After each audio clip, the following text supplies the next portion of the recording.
Hello viewers, అందరు ఎలా ఉన్నారు? ఈరోజు నేను వంకాయ బజ్జీ పులుసు ఎలా చేయాలో చూపిస్తాను మీకు.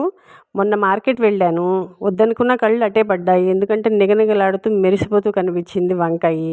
అందుకని తీసుకొచ్చాను. మీరు కూడా ట్రై చేసి చూడండి.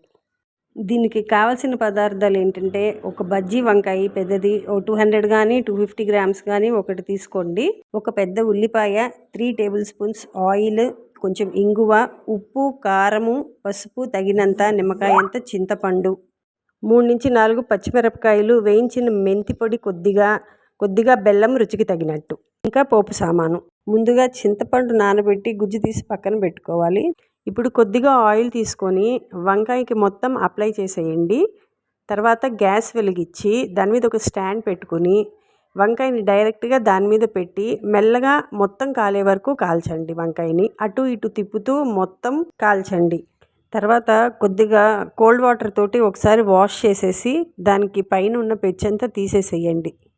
చల్లారిన తర్వాత మొత్తం ఒకసారి చెక్ చేయండి, పురుగు ఏమన్నా ఉందేమో. చూసిన తర్వాత మొత్తం మ్యాష్ చేసేయండి, లేకపోతే కట్ చేసుకున్నా పర్వాలేదు. ఇప్పుడు కడాయి కానీ ఒక సిల్వర్ గిన్నె కానీ తీసుకొని అందులో 2 టేబుల్ స్పూన్స్ ఆయిల్ వేయండి. ఆయిల్ హీట్ అయిన తర్వాత ఈ పోపు సామాన్లన్నీ అన్నీ వేసేసి వేయించండి. వేయించిన మెంతి పొడి లేకపోతే మెంతులు కూడా వేసుకోవచ్చండి పోపులో. అందులో కొంచెం ఎండుమిరపకాయలు, కరివేపాకు వేసి వేయించండి. తర్వాత ఒక ఉల్లిపాయ చక్కగా చిన్న చిన్న స్క్వేర్స్గా కట్ చేసి పెట్టుకోండి. పోపు వేగిన తర్వాత పచ్చిమిరపకాయలు, ఈ ఉల్లిపాయలు అందులో వేసేసి ఒకసారి కలిపేయండి. ఒక 2 మినిట్స్ అలా కలిపిన తర్వాత ఉప్పు, పసుపు, తర్వాత మన మెంతి పొడి వేయండి. వేసి కలిపేసేయండి. ఒక 1-2 మినిట్స్ అయిన తర్వాత పొడి కారం వేసుకోండి. వేసి కలిపేసి కొంతసేపు వదిలేసేయండి. అంటే అది కూడా ఒక 2 మినిట్స్ వదిలేస్తే చాలు. తర్వాత కొద్దిగా మిగిలిన 1 టేబుల్ స్పూన్ ఆయిల్ ఉంటుంది కదా, అది కూడా వేసేసుకోండి. ఇప్పుడు కలిపిన తర్వాత మనం చింతపండు గుజ్జు పక్కన పెట్టుకున్నాం కదా, అది కూడా వేసి కలిపేసేయండి. ఉడికొచ్చే వరకు ఆగి, అంటే ఒక 3-4 మినిట్స్ ఉడకనివ్వండి. ఉడికిన తర్వాత అందులో ఒక 2 కప్స్ వాటర్ పోసుకొని హైలో పెట్టండి ఫ్లేమ్. కొంచెం బాయిల్ అవ్వగానే అందులో బెల్లం వేసి కలిపేసేయండి.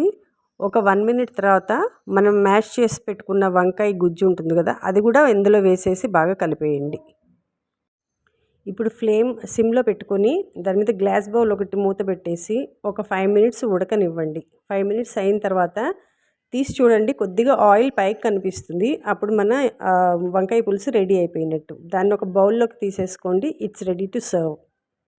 ఇది 2 డేస్ నిలవ ఉంటుందండి. తీపి, పులుపు, తర్వాత వంకాయ కాంబినేషన్లో చాలా బాగుంటుందండి అన్నంలోకి. తప్పకుండా చేసి చూడండి మీరు కూడా.